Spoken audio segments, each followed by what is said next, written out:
होश न खबर बाटे देहिया में रानी, देखी के तो हरी चढ़ल जवानी। होश न खबर बाटे देहिया में रानी, देखी के तो हरी चढ़ल जवानी। मर करी जैसे बरत बाड़ू, मर करी जैसे बरत बाड़ू। सच कहतानी करे जवा कढ़त बाड़ू। सच कहतानी करे जवा कढ़त बाड़ू। करे जवा कढ़त बाड़ू, करे जवा कढ़त बाड़ू, करे जवा कढ़त बाड़ू। दिल के बनावलू दीवाना हो, ऐ जाने मन जाने जाना हो।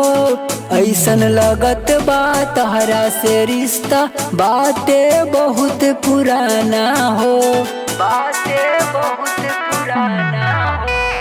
दिल के बनावलू दीवाना हो, ऐ जाने मन जाने जाना हो।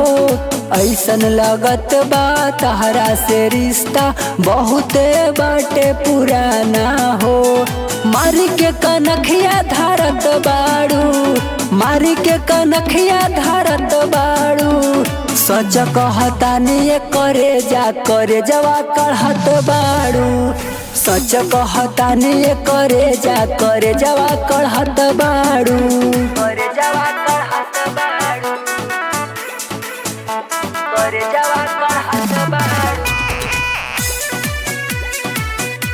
करे जवा कढ़त बाड़ू। बल खाला कनवा के बाली हो, जान मारे उठवा के लाली हो। अजय राजा के बन जैतू कन्या, समझत बहुत भाग्यशाली हो, समझत बहुत भाग्यशाली हो। बल खाला कनवा के बाली हो, जान मारे उठवा के लाली हो।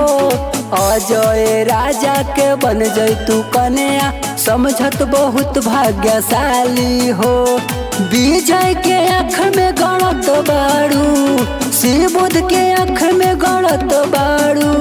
सच कहतानी करे जवा कढ़त बाड़ू।